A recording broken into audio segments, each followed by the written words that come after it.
은혜 받으실 하나님의 말씀은 갈라디아서 5장 22절에서 24절이 되겠습니다. 신약 성경 308면에 있습니다. 찾으신 줄 믿고 갈라디아서 5장 22절 24절의 말씀을 봉독해 올리겠습니다. 오직 성령의 열매는 사랑과 희락과 화평과 오래 참음과 자비와 양선과 충성과 온유와 절제니 이 같은 것을 금지할 법이 없느니라. 그리스도 예수의 사람들은 육체와 함께 그 정과 욕심을 십자가에 못 박았느니라. 아멘. 주님은 여러분과 함께 성령께서 맺으시는 열매란 제목으로 말씀을 나누고자 합니다. 사도 베드로는 베드로전서 1장 8절로 9절에 이렇게 기록하셨습니다. 예수를 너희가 보지 못하였으나 사랑하는도다. 이제도 보지 못하고 믿고 말할 수 없는 영광스러운 즐거움으로 기뻐하나니 믿음의 결국 꼭 영혼의 구원을 받음이라. 예수님을 보지 못하였으나 예수님을 믿고 영광스러운 즐거움으로 기뻐하는 일은 그 자체가 성령님이 행하시는 기적적인 역사인 것입니다. 성령님의 감화와 감동이 아니고는 결코 예수님을 깨달을 수도 없고 믿을 수도 없으며 구주로 고백할 수가 없습니다. 성령께서는 눈에 보이지 않지만 마치 바람이 우리와 함께 있는 것처럼 성령은 우리와 함께 이 자리에 임재하여 계신 것입니다. 그래서 끊임없이 우리를 회개시키고 예수님을 믿도록 일하고 계신 것입니다. 우리가 회개하고 예수님을 구주로 영접하면 그때부터 우리 속에 들어오셔서 우리 속에 천국 복음의 깊이를 이해하고 강한 믿음과 헌신을 하도록 인도하시며 우리들의 인격 속에 그리스도의 모습을 담게 하는 성령님의 열매를 맺게 해 주시는 것입니다.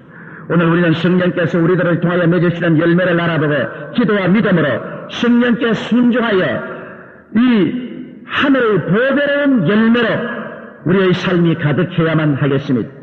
아무리 외면적으로 훌륭하게 보이는 신자라도 그 인격의 내부에 성령의 열매가 없으면 그는 마치 열매 없이 잎만 무성한 무화과 나무처럼 예수님의 저주를 받아 말라버리고 말 것입니다. 요한복음 15장 2절은 보면 무릇 내게 있어 과실을 맺지 아니하는 가지는 아버지께서 이를 제해버리시고 무릇 과실을 맺는 가지는 그 과실을 맺게 하려 하여 이것을 깨끗게 하시나니라고 말씀을 하고 있는 것입니다. 그러면 하나님의 성령께서 여러분을 통하여 맺기를 원하시는 열매를 우리 하나하나 알아보고 그 열매를 사모하고 그 열매를 맺도록 성령과 우리 믿음으로 협조해야 되겠습니다. 첫째 열매는 사랑입니다.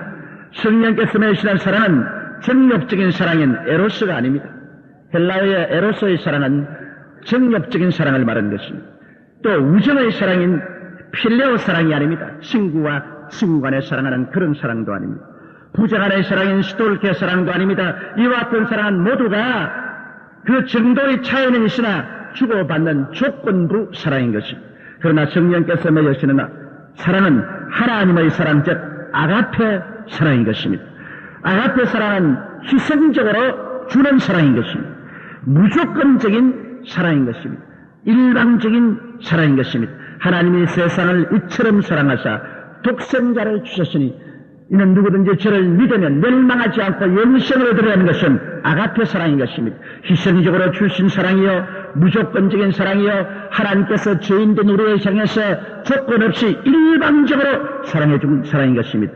이와 같은 사랑은 인간적으로는 불가능합니다. 그 때문에 성령께서 기적적으로 우리의 삶 속에 맺어주는 열매인 것입니다.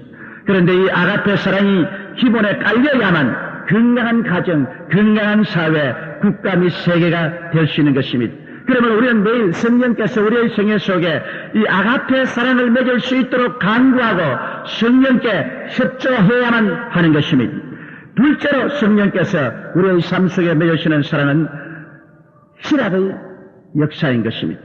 성령께서 주시는 희락은 돈을 많이 벌기 때문에 그 때문에 마음속에 일시적으로 기뻐지는 그런 희락이 아닙니다. 지위가 높아져서 환희에 차서 부러지는 그런 희락도 아닙니다. 명예가 오므로 말미암아 자랑스럽고 기뻐하는 것도 아닌 것입니다. 환경이나 육체를 통해서 오는 그런 희락이 아닙니다. 이와 같은 희락은 변화무쌍한 환경으로 인해 곧 사라져버리고 마는 것입니다. 성령께서 맺으시는 희락은 예수님의 은혜로 말미암아 영혼 속에서 솟아오르는 말할 수 없는 영광스러운 즐거움으로 기뻐하는 기쁨인 것입니다. 이와 같은 희락의 열매는 주님의 말씀을 사모하고 기도하기를 게을리하지 않은 사람이 생활 속에 맺어지는 열매인 것입니다. 이와 같은 기쁨이 삶을 건강하게 하고 능력 있게 살 수 있도록 만들어주시는 것입니다. 사람이 이 땅에 살면서 그 마음속에 기쁨을 잃어버리면 삶의 이욕을 상실합니다. 삶의 용기도 잃어버리는 것입니다. 살아갈 수 있는 힘을 잃어버리고 마는 것입니다. 우리에게는 끊임없는 엑스타시, 마음을 황홀케 하는 기쁨이 언제나 필요한 것입니다. 그런데 이 세상에서 얻는 기쁨은 순식간에 사라집니다. 그러나 하나님께서 예수 그리스도를 믿음으로 말미암아 우리의 가슴 속에 성령으로 부어주시는 기쁨은 영원한 기쁨인 것입니다. 그렇기 때문에 바울 선생은 감옥에 들어앉아서 고통과 괴로움 속에 있으면서도 에베소 교인들을 향해서 혹은 빌립보 교인들을 향해서 기뻐하라, 내가 다시 말하니 기뻐하라고 말씀하신 것입니다. 이 기쁨은 성령께서 우리 마음속에 맺어주는 기쁨인 것입니다. 이러므로 말씀을 사모하고 간절히 기도하면서 성령이여 우리 영혼 속에 성령이 주시는 기쁨의 열매를 맺게 하여 주시옵소서. 우리 늘 기도해서 우리 마음속에 광채를 가지고 기쁨을 가슴속에 가득히 담고 사는 여러분 되시기를 주님 이름으로 축원합니다. 셋째 열매는 화평의 열매인 것입니다. 성령께서 주시는 화평은 환경이 갖다주는 화평이 아닙니다.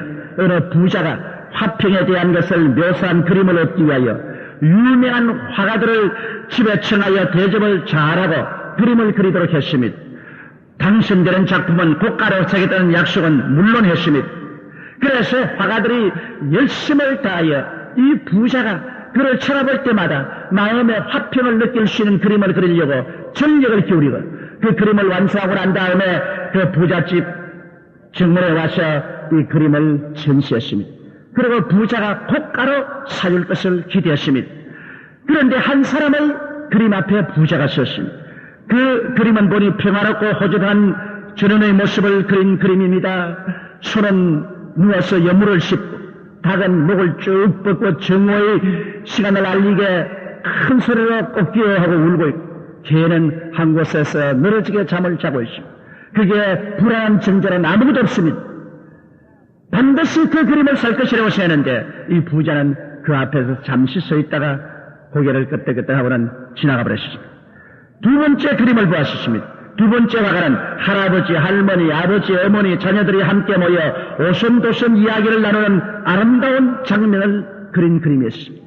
그곳에서도 사랑과 정이 넘치고 화평이 가득했습니다. 그러나 그곳에서 잠시 머물다가 부자는 지나갔습니다. 세 번째 그림을 보니 깊은 산중 호수에 바람 한 점 없는데 하늘을 가른 구름 한 점이 물 위에 둥실 때 있는 장면을 그린 그림이었습니다. 그것도 잠시 동안 들어보다가 이 부자는 지나가 버리고 말았습니다. 네 번째 그림은 나이아가라 폭포처럼 천지를 진동하며 쏟아지는 폭포의 바위 기슭에 뻗어나온 가날편 나무가지에 둥지를 틀고 알을 품고 앉아있는 어머니 새가 있는데 지금이라도 바람만 한 번 불어와서 물보라가 덮치면 그 둥지도 나무가지도 흔적없이 사라질 그런 위험한 곳에 둥지를 틀고 알을 품고 있는 그 어미새의 눈 속에 불안과 공포가 하나도 없습니다. 편안한 마음으로 알을 품고 있습니다. 그 부자는 이 장면에 못 박힌 듯이 서서 보고 있더니 그는 고가를 주고 그 그림을 샀습니다. 사람들이 모두 다 불평을 말했습니다. 도대체 이것이 무슨 평화냐? 지금이라도 당장 폭포의 물이 한쪽으로만 조금 바람에 날리면 나무가지도 꺾어지고 둥지도 다 날아갈 위험에 있는데 이게 무슨 평화냐? 그때 그 부자는 그 말이 옳다. 언제 바람이 불어 폭포의 물이 휩쓸려 와서 나무가지가 꺾어지고 둥지가 날아갈지 모르는 그 위험한 상태에서도 이 어미새의 눈을 보라. 조금도 두려워하지 않고 알을 품고 평안한 가운데 앉아있다. 이것이 우리 세계에서 필요한 평화다. 오늘 우리가 사는 세계는 언제 불행과 고통과 시험과 환난이 폭포처럼 다가올지 모르는 곳에 살고 있다. 우리가 살고 있는 이 땅에는 평화로운 땅이 아니든 그럼에도 불구하고 이 새처럼 마음의 평안을 가지고 살 수 있다면 이게 참된 평화라고 말했습니다. 그러한 평화는 세상 사람으로 만들어지지 않습니다. 이는 하늘에서 내려온 성령께서 맺으시는 평화의 열매인 것입니다. 성령이 주는 평화의 열매는 바깥 환경에 구애되지 않는 영혼의 깊은 곳에 가득히 채워지는 평화인 것입니다. 이 평화만이 두려움과 불안을 이기고 강한 믿음과 용기를 주는 것입니다. 이러기 때문에 예수님을 구주로 모시고 성령이 충만하여 말씀을 읽고 기도하며 찬미하는 삶 속에 하나님의 성령은 끝없는 평화의 열매로 맺어지게 하여 주시는 것입니다. 이런 평화가 있는 사람이 행복을 가질 수 있는 것입니다. 지위나 명예나 돈이나 온갖 것 다 가지고 있다 하더라도 여러분 평안이 없으면 행복은 사라지고 마는 것입니다. 행복의 조건은 바로 마음의 평화이고 이것은 성령께서 우리에게 베풀어 주는 것입니다. 다섯째 성령이 맺는 열매는 오래 참음입니다. 인내는 믿음의 바탕입니다. 그 때문에 하나님께서는 우리에게 축복하시기 전에 항상 인내를 시험해 보십니다. 오래 참을 수 있는 사람인가 없는 사람인가. 그리스도의 신자들은 반드시 오래 참는 성격을 가져야 하나님께 복을 받을 수 있는 것입니다. 오래 참으면 하나님의 말씀을 믿는 기본 바탕입니다. 내가 말씀을 믿었으면 동남풍이 불고 서북풍이 불어도 흔들리지 않고 오직 그 말씀을 믿고 참을 수가 있어야 되는 것입니다. 하나님께 대한 사라지지 않은 기대와 소망의 터전이 바로 인내입니다. 하나님께 대해서 우리와 기대와 소망을 가졌으면 우리 앞길이 칠흑같이 어두워도 기대와 소망을 부리지 말고 당황하지 말고 인내하면서 기대와 소망을 가지고 전진해 나갈 수 있어야 됩니다. 하나님의 사랑에 대한 주의 심도 없는 확신이 바로 인내인 것입니다. 내가 어둡고 캄캄한 사망의 골짜기를 지나갈지라도 하나님은 나를 사랑하고 계신다는 이러한 확신을 가지고 인내하고 참고 나가는 것입니다. 어떤 유대인이 독일의 강제노동 수용소에서 수용되어 있다가 사형장으로 나가기 전에 벽에 기록한 글이 지금도 남아있다는 것입니다. 비록 하늘에 구름이 끼어 태양이 보이지 않으나 구름 위에 언제나 태양이 있는 것처럼 지금 스산한 환경 가운데 있으므로 하나님이 우리를 사랑하는 것 보이지 않으나 그러나 하나님은 이 배후에서 항상 우리를 사랑하고 계신다는 것입니다. 그러므로 환경에서 시련이 다가오므로 하나님의 사랑이 눈에 보이지 않은 것 같아도 그 시련 뒤에 하나님의 손길은 언제나 움직이고 있다는 것을 우리는 인내의 믿음으로 알아야만 하는 것입니다. 이러므로 성령은 우리 마음 가운데 오래 참는 인내의 믿음을 열매 맺게 해주는 것입니다. 인내가 없는 믿음은 믿음이 아닙니다. 그렇기 때문에 하나님께서는 여러분에게 은총을 베풀기 전에 언제나 크고 작은 시련을 보내어서 과연 참느냐, 과연 참을 수 있는가, 이것을 시험해 보고 난 다음 하나님께서 은혜와 복을 허락하여 주시는 것입니다. 다섯째로 하나님께서 우리에게 시험해 보는 것은 자비의 시험이며 또 성령께서 우리 마음속에 맺으시는 열매도 자비의 열매인 것입니다. 여러분, 자비란 것은 무엇일까요? 자비란 불쌍히 여기는 마음이 바로 자비심입니다. 부모는 자식에 대한 사랑 이전에 애처롭고 불쌍히 여기는 자비의 마음을 갖고 있는 것입니다. 그러므로 부모의 사랑이란 그냥 사랑이 아닙니다. 그 속에는 애처롭고 불쌍히 여기는 마음이 언제나 바탕에 깔려 있는 것입니다.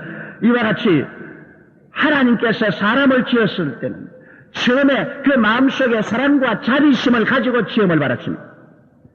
그런데 죄와 마귀가 인간 속에 들어와서 그 사랑과 자비심을 완전히 파괴해버리고 마는 것입니다. 오늘날 우리의 마음속에 남아있는 것은 무엇입니까? 원수를 맺게 하는 마음인 것입니다. 서로 미워하고 서로 저주하고 파멸하려는 그런 마음이 우리 마음속에 있습니다. 분쟁하는 마음이 있습니다. 타협과 양보를 거부하고 서로 물고 찢고 싸우는 마음입니다. 시기하는 마음이 있어 남이 잘 되는 것이 몹시 보기 싫고 고통스러워 견딜 수가 없어서 남을 해치는 마음입니다. 분노하는 마음이 있습니다. 정신적으로 남을 폭행하는 그런 마음이 있습니다. 표당을 지어서 서로 갈라지고 분리하는 이러한 마음들이 우리에게 가득히 있어 우리에게 불행을 초래하고 있는 것입니다. 하나님께서 우리를 대하시는 마음은 사랑하는 마음, 자비로우심, 불쌍히 여기는 마음인 것입니다. 여러분 성경에 보면 가나마다가 현장에서 잡힌 여자를 사두개 교인, 바리새 교인, 율법주의자들이 끌고 와서 다 죽이려고 할 때 예수님께서는 뭐라고 말씀했습니까? 너희 중에 죄 없는 자가 먼저 돌로 쳐라. 그 말에 모두 다 간담이 서늘해서 다 도망을 치자 예수께서 말씀하시기를 여자여 너를 정죄하는 자가 있느냐? 여자가 말하기를 없나이다. 나도 너를 정죄하려는 집으로 돌아가서 다시 죄를 짓지 말라고 하셨습니다. 예수님은 자비를 베풀고 살리기를 원하시는 것입니다. 예수님은 죽이기를 원하지 않은 것입니다. 그러므로 오늘 성령께서 우리의 마음속에 맺으시는 열매는 이같이 불쌍히 여기는 마음이며 사람을 살리려고 하는 마음, 이 마음을 성령의 열매로 주님께서 맺게 하기를 원하시는 것입니다. 여섯째로 하나님 성령이 우리 마음속에 맺게 하는 열매는 양선인 것입니다. 이 세상에는 천성이 선량하고 양순한 사람이 있는가 하면 포악하고 악질적인 사람도 있습니다. 오늘날 젊은 세대 중에서 성품이 점점 포악해지고 거칠어지는 경향이 있습니다. 그 이유는 세상이 점점 사람의 가치를 등한시하고 물질 만능, 황금 만능 시대로 들어가기 때문에 점점 사람들이 물질화하고 포악해져가고 있는 것입니다. 그렇기 때문에 입에 담기조차 치가 떨리는 강도, 강간, 납치, 인신매매, 근친상간 등 정말 인간 종말의 현상을 우리는 신문지상을 통해서 매일같이 보고 있는 것입니다. 이것은 정말 말세가 가까워 왔구나는 것을 피부로 느끼게 하는 것입니다. 이런 중에서도 성령께서는 예수님을 따르는 사람들의 마음속에 양선의 열매를 맺게 하고 있는 것입니다. 선량한 마음이 될 수 있는 그런 열매를 하나님의 성령께서 맺게 하는 것입니다. 양선의 열매가 가득한 사람은 착한 남편이 되고 착한 아내가 되고 착한 자녀들이 되고 착한 이웃이 되고 착한 성도는 참으로 값으로 헤아릴 수 없는 보배 되는 것입니다. 이와 같은 사람들이 있기에 이 세상을 살아갈 수 있는 곳이 되는 것입니다. 성령께서 바로 이와 같은 착한 마음, 선량하고 양선한 마음의 열매를 우리의 영혼 속에 맺으려고 오늘 또 노력하고 있는 것입니다. 우리는 이 마음을 받아들여야 되는 것입니다. 이 마음을 받아들일 때 하나님께로부터 복을 받을 수가 있는 것입니다.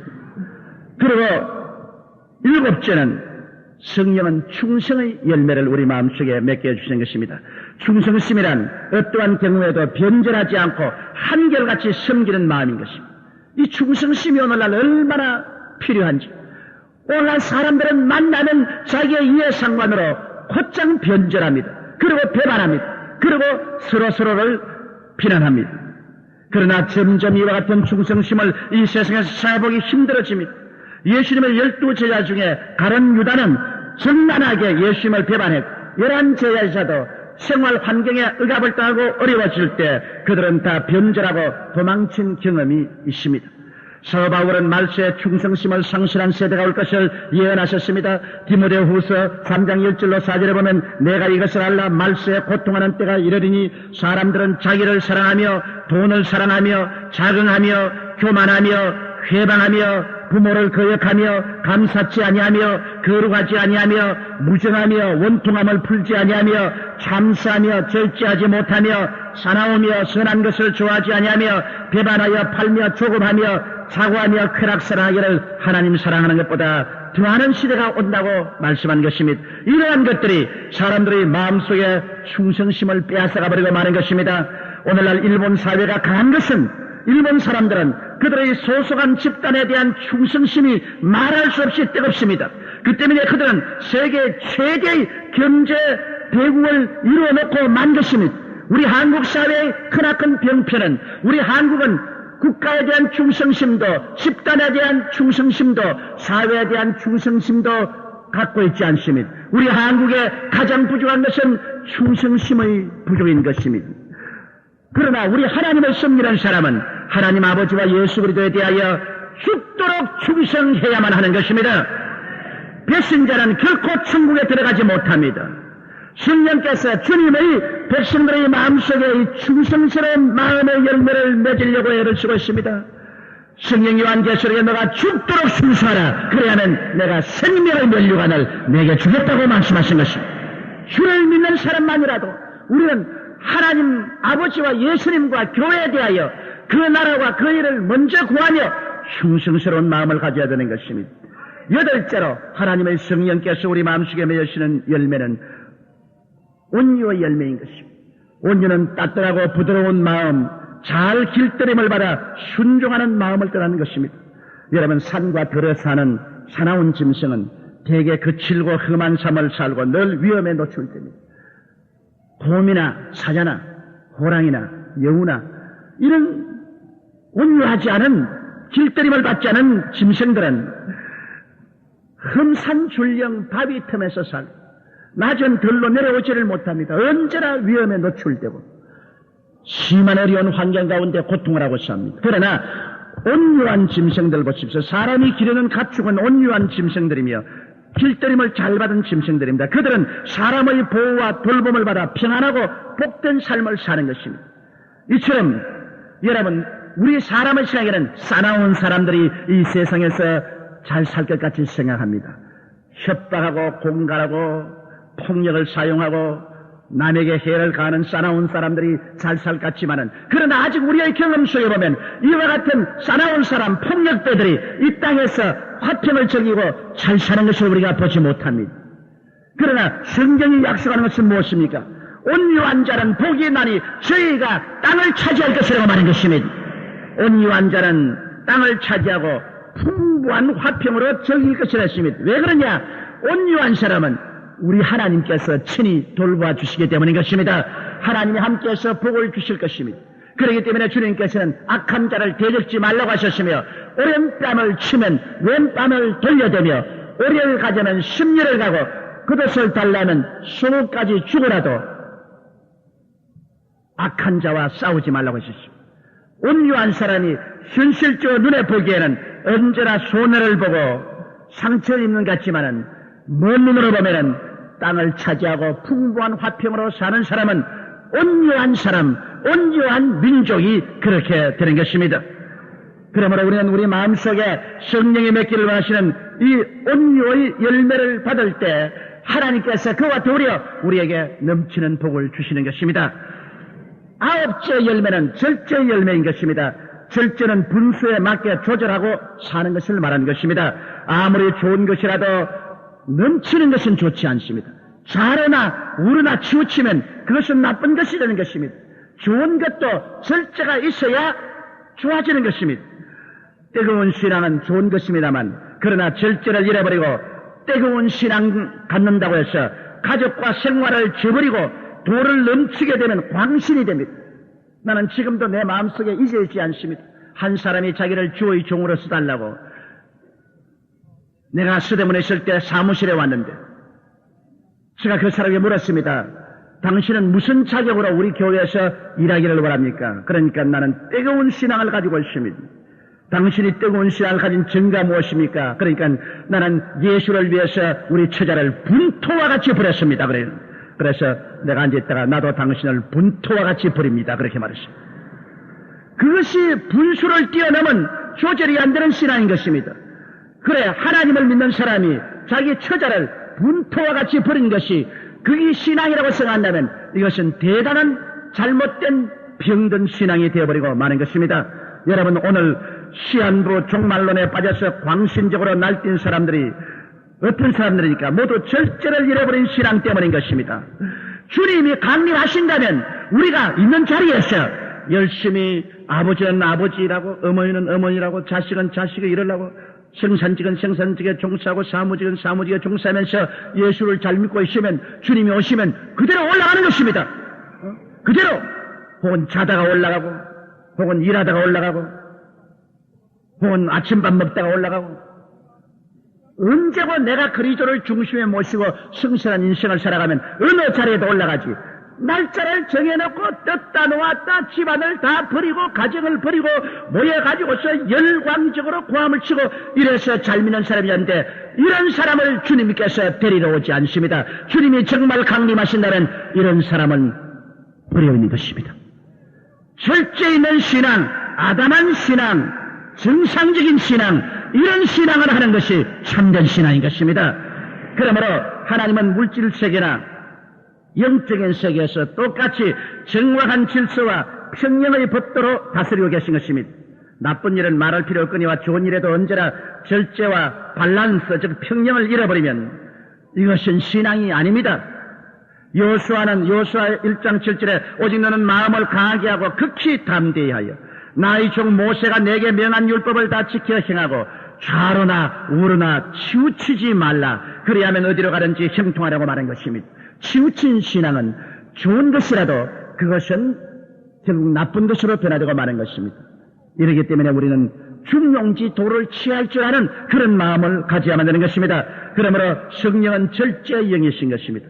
그 때문에 우리의 모든 삶에 하나님 성령이 오시면 우리에게 분수를 깨닫게 해 주시고 우리 인생을 조절해서 살며 절제심을 가지고 살 수 있도록 열매를 맺어 주시는 것입니다.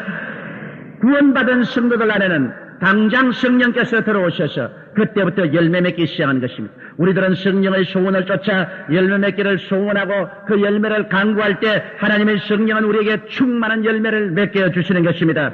요한복음 15장 8절로 9절에 너희가 과실을 많이 맺으면 내 아버지께서 영광을 받으실 것이요 너희가 내 제자가 되리라. 아버지께서 나를 사랑하신 것 같이 나도 너희를 사랑하였으니 나의 사랑 안에 거하라고 말씀하셨습니다. 요한복음 15장 16절에 너희가 나를 택한 것이 아니요 내가 너희를 택하여 세웠나니 이는 너희로 가서 과실을 맺게 하고 또 너희 과실이 항상 있게 하여 내 이름으로 아버지께 무엇을 구하든지 다 받게 하려 함이라고 말씀하는 것입니다. 우리가 열매 맺는 삶을 살 때 하나님께 기도하면 하나님이 응답하여 주시겠다고 말씀한 것입니다. 입술로만 주여 주여 하면서 우리의 삶 속에 잎사귀만 무성하고 열매 없는 무화과 나무처럼 되면 주님께서 우리에게 기도를 응답해 주기는커녕 와서 주저해버리고 마는 것입니다.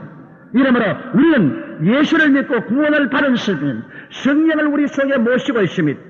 성령은 여러분이 알든 모르든 바람같이 이미 여러분 곁에 있고 여러분 속에 들어와 계신 것입니다. 성령은 여러분을 통하여 이 열매를 맺기를 원하시는 것입니다. 사랑과 희락과 화평과 오래 참음과 자비와 양선과 충성과 온유와 절제니 이러한 것을 금할 법이 없느니라. 이 성령의 열매가 얼마나 풍성하고 많은가에 따라서 여러분의 기도가 얼마나 많이 하늘에 상달되며 얼마나 여러분을 하나님이 많이 축복해 줄 수 있는 자격을 구비했는가 아는가의 관건이 되는 것입니다. 이러므로 여러분 우리가 주님을 믿되 성령의 열매를 풍성히 맺어서 주님께 영광되고 세상에 하나님의 빛된 그러한 삶을 살 수 있도록 간절히 사모하고 기원하는 여러분이 되시기를 주님 이름으로 축원합니다. 지금은 우리 주 예수 그리스도의 무한하신 은혜와 아버지 하나님의 영원하신 사랑과 보혜사 성령님의 충만하신 역사가 오늘 성회에 출석한 성도 개인 가정생활 자녀 위에 넘치도록 함께 계실지어다. 아멘.